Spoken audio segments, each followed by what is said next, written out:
ये सीएम को विजुअल्स में देखा जा सकता है और साथ में उनके विजय चौधरी हैं। मीडिया कर्मी तमाम चाहते हैं कि उनसे बात करें, मगर मीडिया कर्मियों से अभी तक किसी तरीके की कोई बातचीत उन्होंने नहीं की।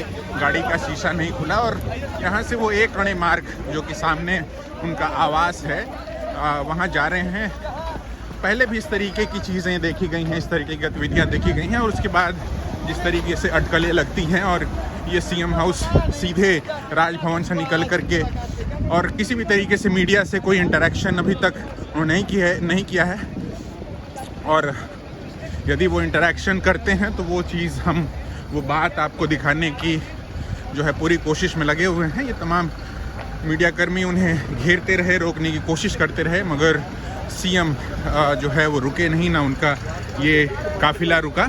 और ये राजभवन से निकलते हुए एक अणे मार्ग जो कि मुख्यमंत्री का आधिकारिक आवास है वहाँ वो इंटर कर रहे हैं। इस बीच जिस तरीके की राजनीतिक गतिविधियाँ बढ़ी हैं उसमें जो है वो चीज़ आपको दिखानी थी कि क्या हो सकता है बिहार के भीतर, क्या हो रहा है।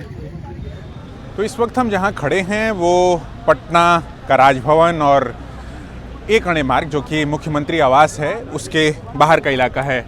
एक तरफ आपको भारत के प्रथम राष्ट्रपति डॉक्टर राजेंद्र प्रसाद की प्रतिमा भी दिखाई पड़ रही होगी।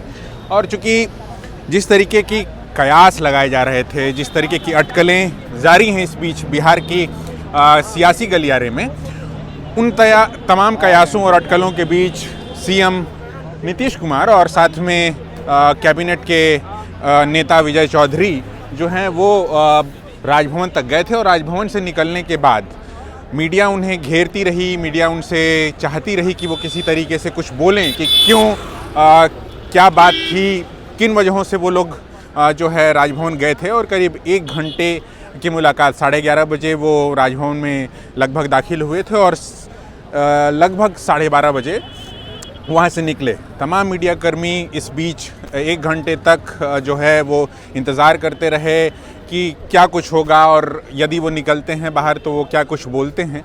मगर मीडिया से इंटरेक्ट करने से परहेज करते हुए दिखे सीएम और साथ ही साथ जो उनके पार्टी के तमाम नेता थे। उनका काफिला वहाँ से निकला और सीधे एक अणे मार्ग जो कि मुख्यमंत्री आवास कहा जाता है वहाँ एंटर कर गया। इस बीच हालांकि मुख्यमंत्री आवास में राजद सुप्रीमो लालू प्रसाद और तेजस्वी यादव जो कि डिप्टी सीएम हैं उनको भी आते जाते देखा गया था। उसके बाद से फिर जिस तरीके से मंत्रिमंडल में फेरबदल हुआ, शिक्षा मंत्री जिस तरीके से बदल दिए गए, शिक्षा मंत्री को लेकर के इस बीच जिस तरीके की या शिक्षा मंत्री की ओर से जिस तरीके के बयान आते रहे, के पाठक जो कि विभाग के एक तरीके से कहें कि अग्रणी अफसर हैं, वो जिस तरीके की चीज़ें कर रहे हैं उसको लेकर के भी जिस तरीके से सियासी गलियारे में तमाम तरह की बातें होती रहती हैं, तो ये कहा गया कि ये के पाठक इफेक्ट है। इस बीच वो छुट्टी पे गए थे तो उसको लेकर के भी कहा कि शायद उन्हें पूरे तरीके से छुट्टी मिल गई। क्या कुछ हुआ नहीं हुआ, जो अलग अलग सोर्सेज से बातें निकल कर के आ रही हैं, कह रहे हैं कि वो चांसलर्स या वाइस चांसलर्स की नियुक्तियों को लेकर के या अलग अलग तरीके से, तो अभी तक कुछ भी जाहिर नहीं हुआ है। चीज़ें जाहिर होती हैं तो फिर हम आपको उन तमाम चीज़ों से अपडेट करेंगे। अभी के लिए फ़िलहाल इतना ही। द जनताना के लिए पटना राजभवन से मैं विष्णु नारायण, बहुत धन्यवाद।